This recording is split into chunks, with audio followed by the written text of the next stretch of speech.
On this episode of Time About the Movies, we're wrapping up April 2012 with 4 movies, including Armin's latest animated feature, The Pirates, the Band of Misfits. Nicholas Stoller directs Jason Segel once again after their success of Forgetting Sarah Marshall, alongside Emily Blunt in a romantic comedy, The 5-Year Engagement. Jason Statham's back with a new action movie, Safe. And John Cusack stars in a movie that is totally not a ripoff of a more successful movie that came out a couple years ago, where we take a classic literature character and make him into an action hero with The Raven. Don't be ridiculous. That's exactly what it is. We're going to talk about these 4 films coming up next. April 27, 2012, the last weekend before the summer movie season kicks off. This is Time About the Movies.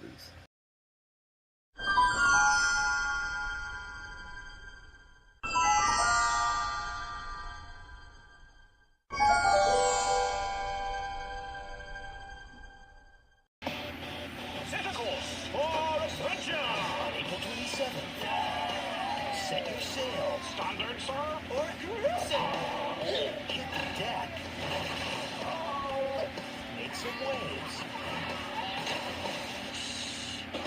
And go on the 3D ride of a lifetime. The Pirates Band of Misfits in 3D and Real D3D. Rated PG in theaters April 27th. And welcome to Time About the Movies. Today we are taking a look at the 4 films that make up April 27, 2012, and we start off with the first film we have here, the biggest new release of the weekend, The Pirates Band of Misfits, the latest feature from Armin Animation, and it follows a crew of amateur pirates under the direction of their ambitious but equally inexpert pirate captain, named Pirate Captain, voiced by Hugh Grant, who tries to plunder the ship so that the pirate captain can accomplish his dreams of winning the Pirate of the Year award, and outsmart his longtime rivals Black Bellamy, played by Jeremy Piven, and Cutlass Lass, played by Salma Hayek. After various failed raids on useless ships, including a plague boat, a nudist boat, and a ghost ship, that's literally something they do in the movie, they hijack the Beagle and encounter Charles Darwin, played by David Tennant, who informs that that Polly, the supposed parrot of the pirate crew, is actually the last living dodo. The pirates go with Darwin and his trained chimpanzee, Mr. Bobo, to London to show Polly to the Royal Society. Their plan is a success, but the pirates, who are disguised as scientists, are unmasked by Queen Victoria, played by Imelda Staunton, who hates pirates.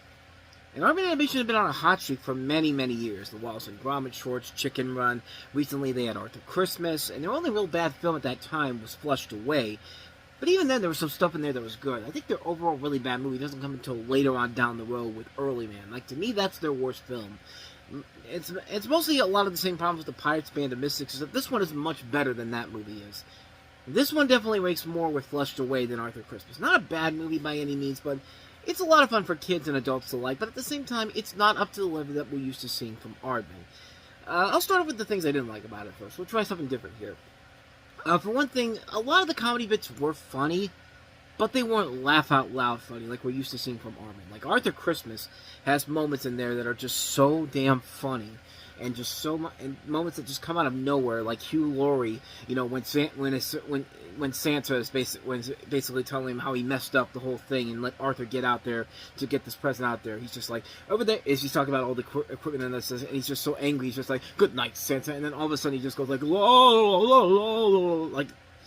like, for some reason, that makes me laugh every single time I watch that goddamn movie. But I think the problem with this particular film is that most of the jokes seem to be more entertaining to the British audiences than the American audiences.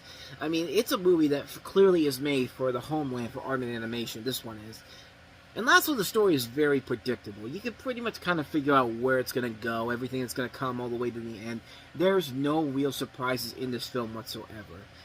But despite all that, there is a lot of stuff I really did like. I like the casting. Hugh Grant is so good as the pirate captain. Like, it's a character that we're not used to seeing in play. He's not the stuttering Brit like he is in some crappy comedies like, you know, Did You Hear About the Morgans? No, he's an actual character, and he's a great character. I will take this pirate captain over Jack Sparrow any day of the week. No question about it. David Tennant was really funny as Charles Darwin. He had some good one-liners in this. Imelda Staunton was really good as the villainous Queen Victoria.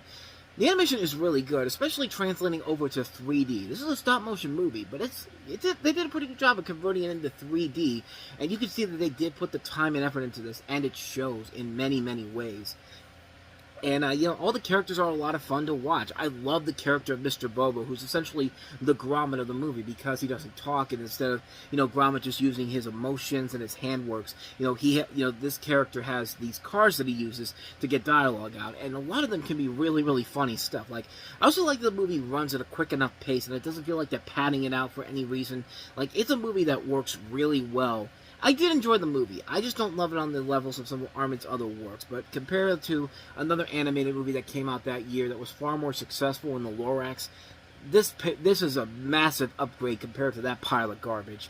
I enjoyed this movie a lot. I think it's a good movie. It's not one of Armand's best, but it's still one that's worth checking out. It definitely is a very underrated movie, since it wasn't a big hit when it came out in the States, but it has gone on to have somewhat of a following, I would like to think, but if you haven't seen it, definitely check it out. You will not be disappointed by this one at all.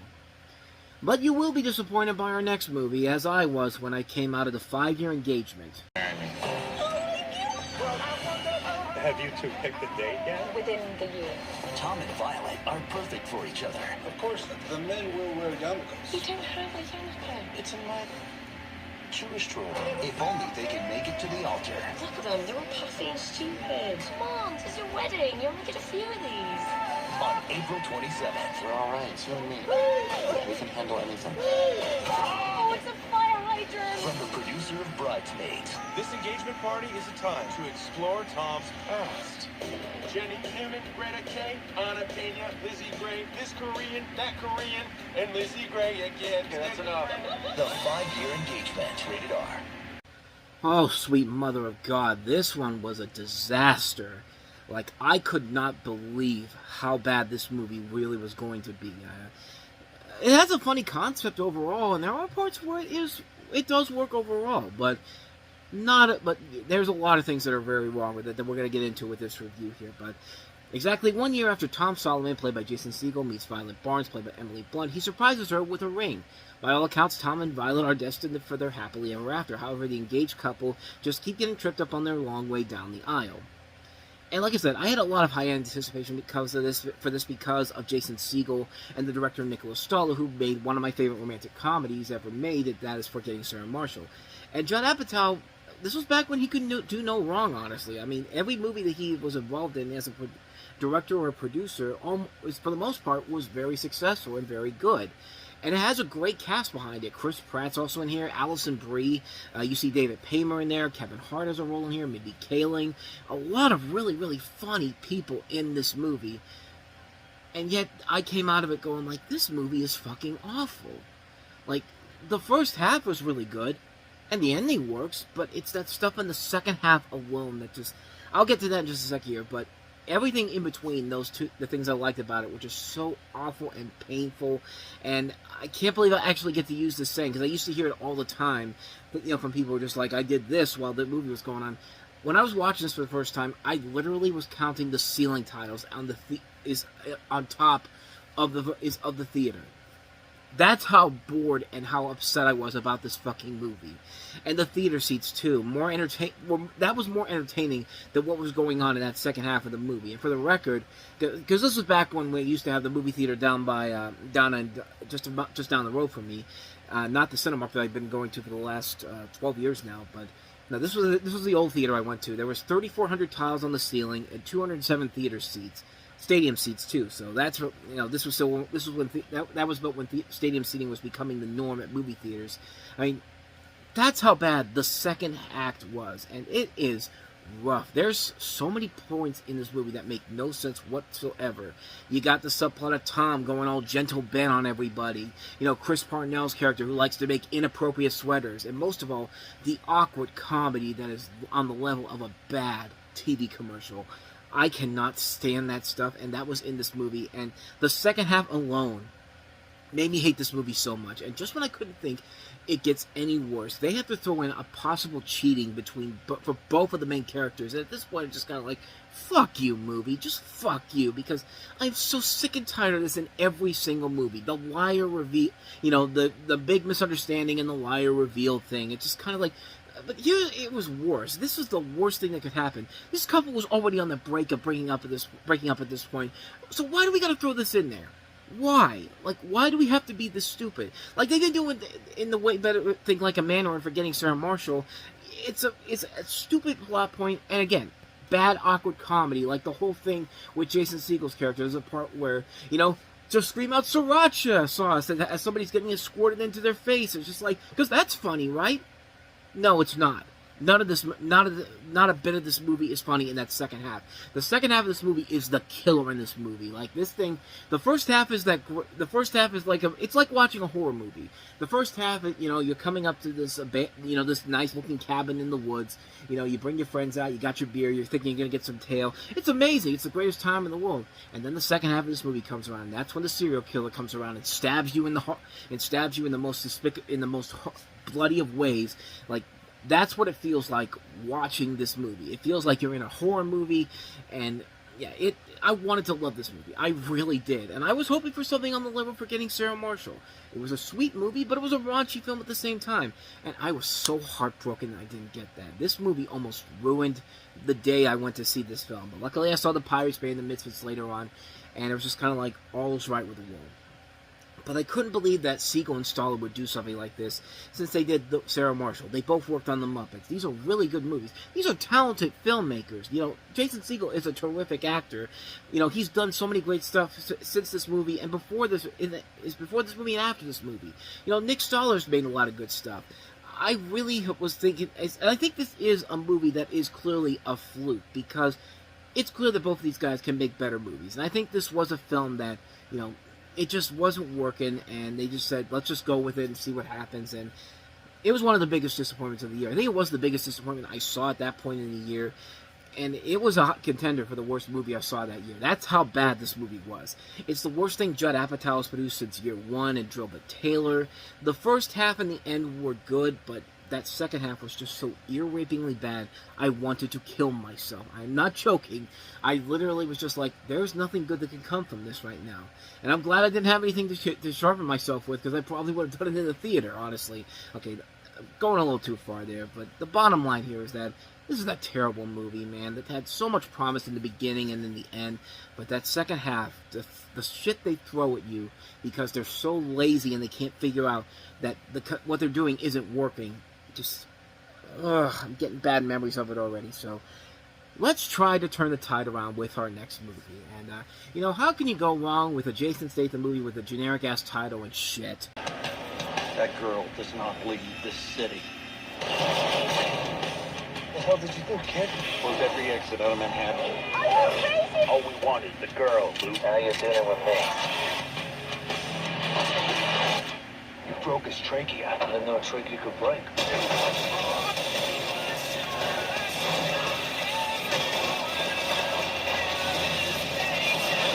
Safe, rated R. In theaters April 27th. Yes, in the very same year that we got the equally simple title of Gone, we have a movie that's just on that same level as Gone, except maybe a little bit better, but that's not saying much. Jason Statham stars as Luke Wright, an ex-cop and former cage fighter who winds up protecting a gifted child by being chased by the Russian mafia. You also have Chris Sarandon, Robert John Burke, and James Hong among them. And if Chris Sarandon is your second biggest star behind Jason Statham, maybe you should realize that this is probably meant to be a straight-to-DVD movie, because that's exactly what this thing feels like. This is a boring-ass film.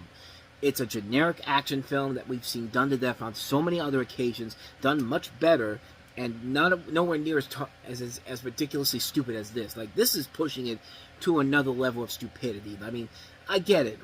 Jason Statham can usually make these type of action movies fun. I mean, recently, we've had stuff like A Working Man and The Beekeeper. Those were fun movies. But this is just generic territory here. I mean, he's made some good action movies with Lionsgate before, the Crank films. War, I thought, was pretty good. Even something like The Mechanic was kind of fun.